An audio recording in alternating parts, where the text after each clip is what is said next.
Buen día, bienvenidos a la tercera semana, semana 3, en que vamos a empezar en capítulo 2. Okay, so we will be beginning chapter 2 this week. Okay, you can see here in the tareas semanales, en semana 3, capítulo 2, that the objetivos específicos, your objectives are going to be to identify and talk about family members. You will be able to indicate possession of people and things for like my and your and their. You'll be able to make appointments using appropriate structures in order to express time and dates. You'll be able to talk about months and years, birth dates, etc. You'll learn how to use numbers that are above 100. You'll be able to conjugate regular Spanish verbs in the present tense and use them in conversation. In other words, creating statements, answering questions, and just communicating on a variety of very basic topics. Okay, you're going to learn how to formulate and ask and answer questions, both questions that require a yes/no answer or require information. You're going to recognize the difference between and characteristics of formal versus informal when talking.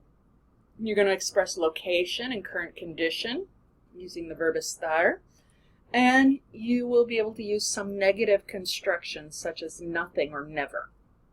Okay, so you will be watching the welcome video. You'll be reading the textbook and all its corresponding pages, as well as doing my Spanish Lab activities which correspond to it. There is no quiz in Blackboard this week. However, there are 2 quizzes in my Spanish Lab to complete. Okay, Dialogue 3, you will complete with the same groups that you did for Dialogues 1 and 2. Okay, and that will be due Wednesday of this week, August 31st, by 11:59 p.m. And then Dialogue 4, which will be due Sunday. And again, that'll be the same groups. Don't forget to complete your 2 hours of language and cultural contact, and you can start working on your language cultural contact presentation, the first one, which will actually be due September 11th. And finally, the following week, week 4, on September 8th and 9th will be the midterm oral exams, so you will be signing up using this link to my Google Calendar. Okay, so if we enter into Semana 3, we see again, you'll have your more detailed plan, Semana 3. Okay, you'll see that we will be covering pages 33 through 66. Okay. You'll have the first quiz, okay, which happens to be the first of the last activities.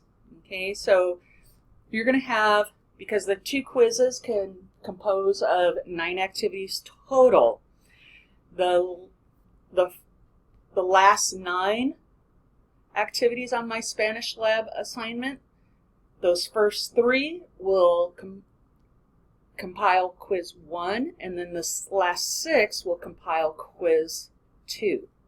Okay, I hope that makes sense. If not, please let me know. Okay, you want to make sure you do get in contact with your partners. Okay, we do have 1 group of 3. Okay, and the conversations will be due Wednesday, August 31st, and Sunday, September 4th. Don't forget your 2 hours of language and cultural contact. That can be speaking or listening, reading. And you can also begin working on your language and cultural contact presentation. So when I'm done with making this video, you will watch the video here. Well, you are watching the video, I hope.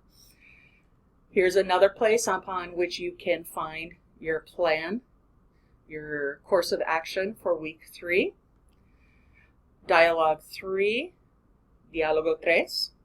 Language and cultural contact presentation number 1. And here you're going to find instructions and you'll find an example of a good language and cultural contact presentation.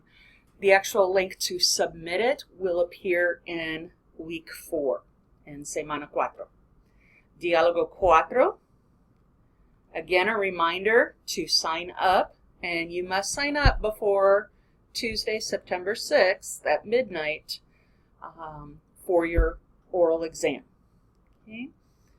Now, the next week's folder, week 4 folder, there will actually be more information regarding the midterm oral exam, but it does comprise of 2 parts. There's a 10-point vocabulary section in which I will choose 10 vocabulary words that you've had so far. Give you the English, you'll give me the Spanish.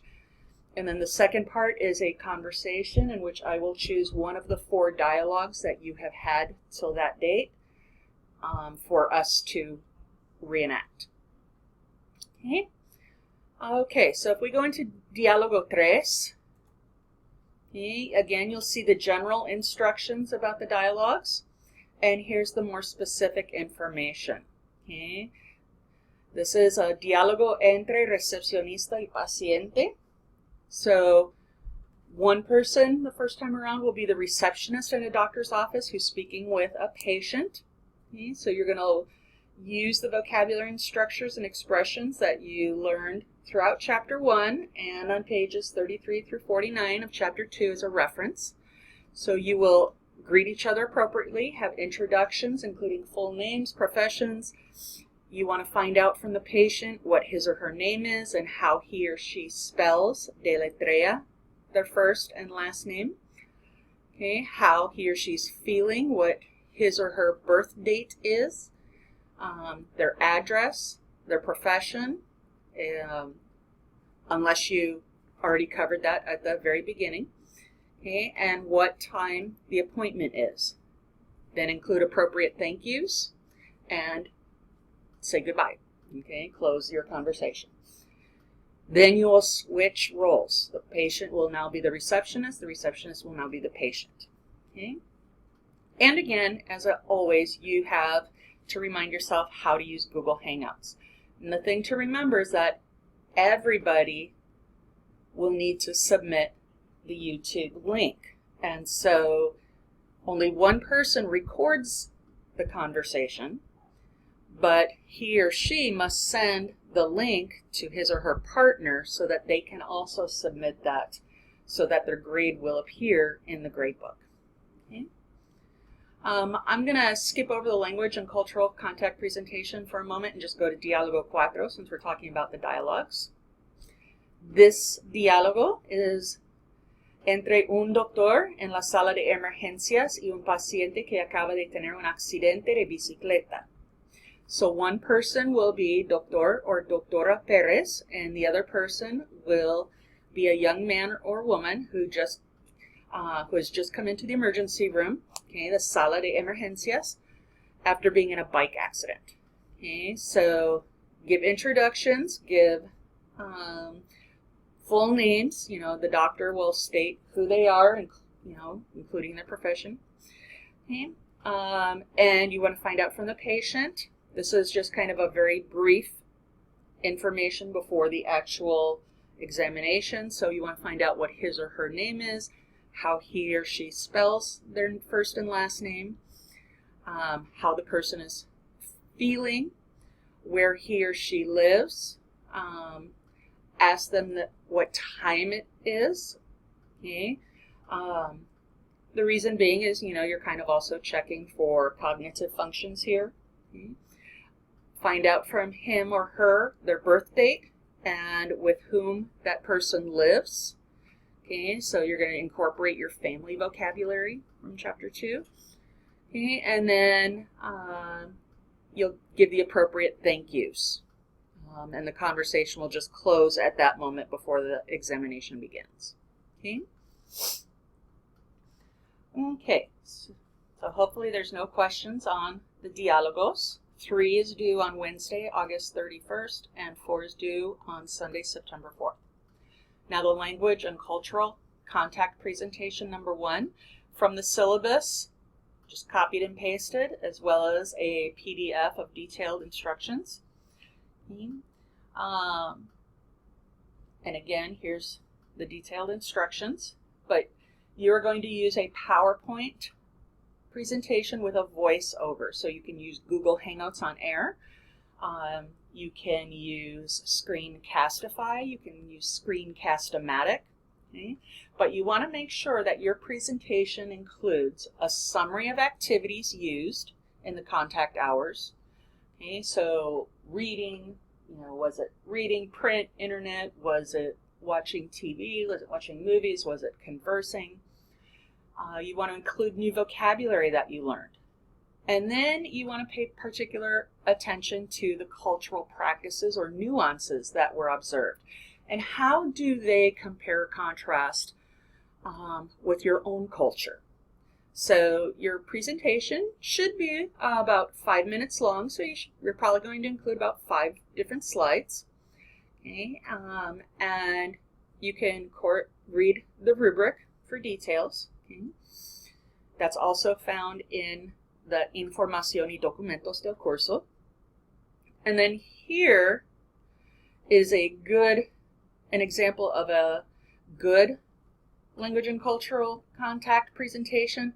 However, it does go way over the designated 5 minutes. So you want to try to make sure that yours is definitely within a 5, please no longer than 7-minute range. Okay, so those are your assignments for this week. Do not forget to sign up for the oral exams. And as always, let me know, déjame saber, if you have any questions, si tienen preguntas. Buena suerte!